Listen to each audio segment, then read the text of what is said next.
Hola amigos, veamos cómo te fue en la actividad, apliquemos lo aprendido. 1. Pedro ha registrado las veces que salió cada color en la siguiente ruleta en 100 oportunidades. A.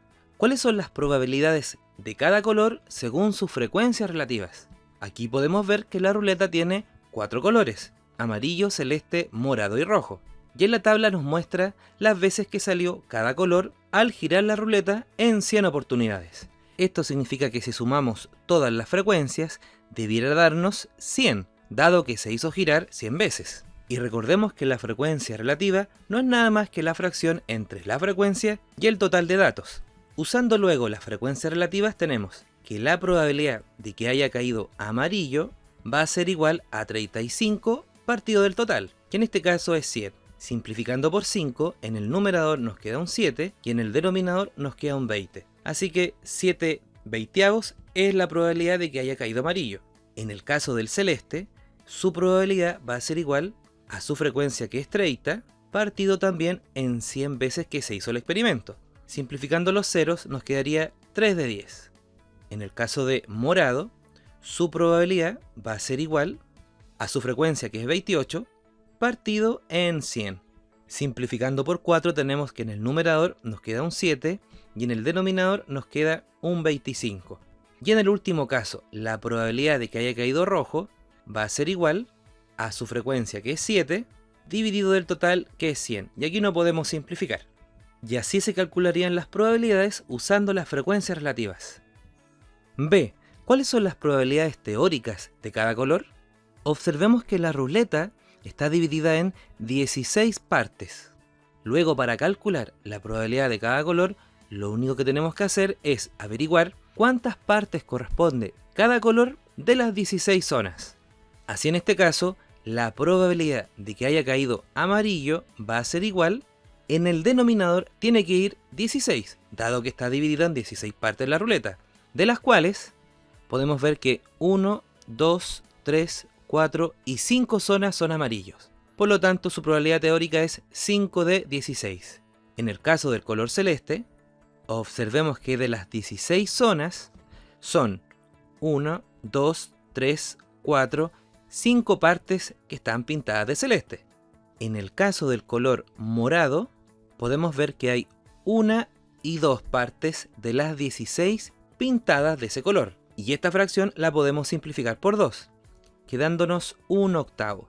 Luego un octavo es la probabilidad teórica de que al girar la ruleta caiga el color morado. Y finalmente, la probabilidad teórica de que caiga el color rojo es, contando, 1, 2, 3, 4. 4 de 16. Y aquí podemos simplificar por 4, quedándonos un cuarto. Luego estas serían las probabilidades teóricas, usando la regla de Laplace. C. ¿Por qué son diferentes las probabilidades del ítem A y el ítem B? Recordemos que usando la frecuencia relativa, la probabilidad de que haya caído amarillo había sido 35 de 100 veces. Simplificando por 5 nos va a quedar 7 de 20. Ahora, si calculamos la probabilidad usando la regla de Laplace, es decir, la probabilidad teórica, la probabilidad de que caiga amarillo va a ser 5 de 16, como lo vimos antes. Y podemos ver que estas dos fracciones, es decir, estas dos probabilidades, son distintas. Ahora, lo que nos decía la ley de los grandes números es que si la ruleta la giramos muchas veces, la probabilidad que obtengamos usando la frecuencia relativa se va a aproximar a la probabilidad teórica, es decir, a 5/16avos. Así que en general, la frecuencia relativa no es la misma que la probabilidad teórica, sino que hay que repetir el experimento muchas veces para que la frecuencia relativa se aproxime a su probabilidad teórica. 2.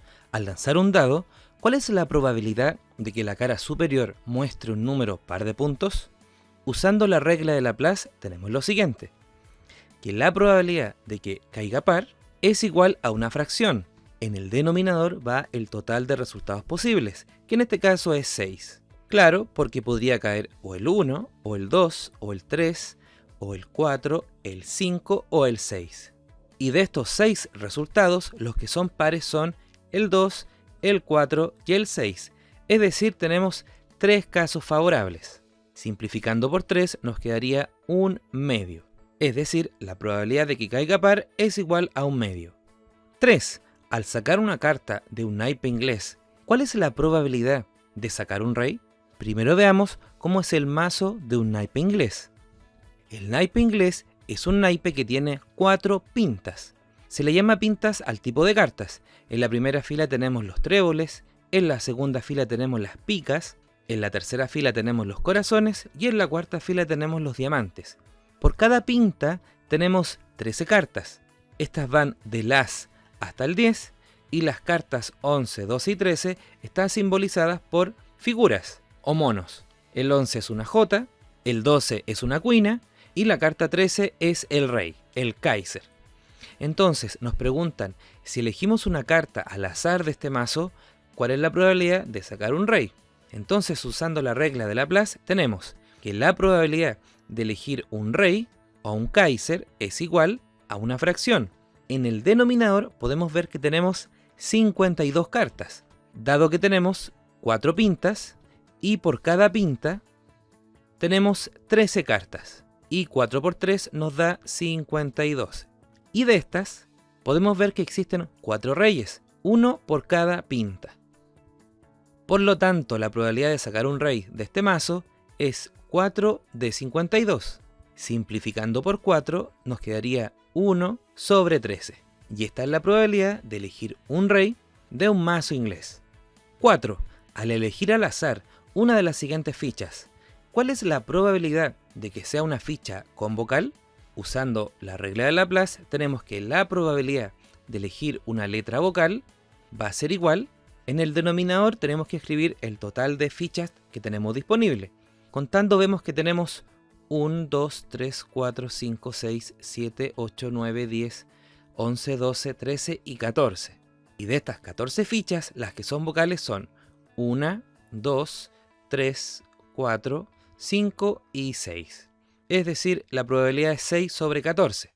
Simplificando por 2 nos quedaría 3 de 7. Y esta es la probabilidad de elegir una vocal de las letras de la palabra probabilidades.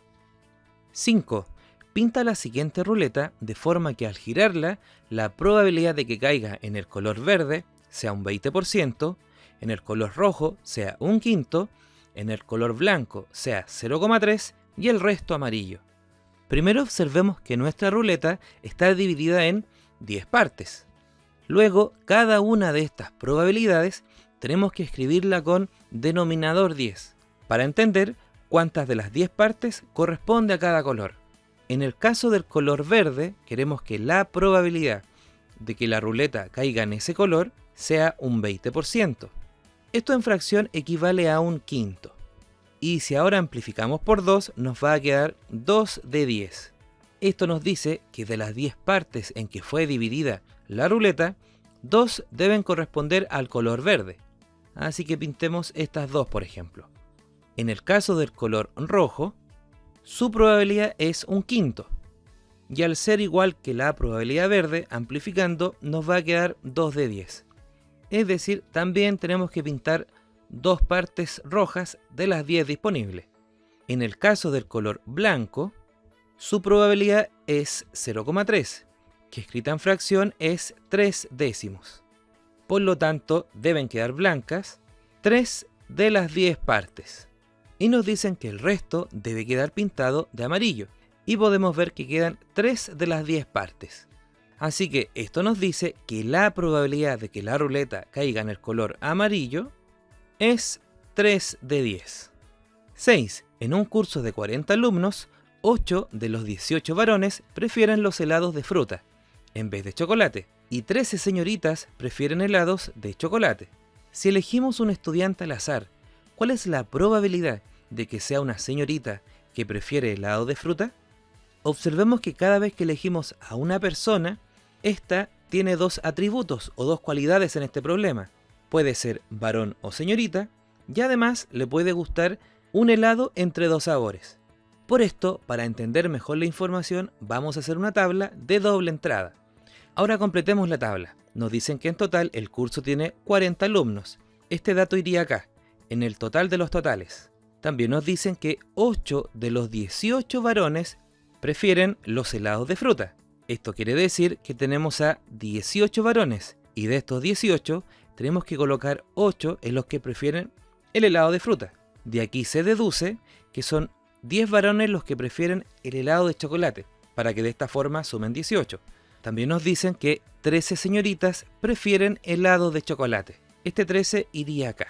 Con estos datos ya podemos completar la tabla. Claro, porque si en total hay 18 varones y el curso tiene 40 personas, quiere decir que hay 22 señoritas. Como a 13 señoritas les gustan el helado de chocolate, significa que deben haber 9 a las cuales les gusta el helado de fruta. De esta forma, 9 más 13 suman 22 señoritas. Ahora, sumando horizontal, 8 más 9 nos da 17, que significa que hay 17 personas que les gusta el helado de fruta. Y de forma horizontal, 10 más 13 nos da 23, que nos dice que hay 23 personas del curso que les gusta el helado de chocolate. Ahora, nos piden calcular la probabilidad de elegir a una persona al azar que sea señorita y que prefiera el helado de fruta.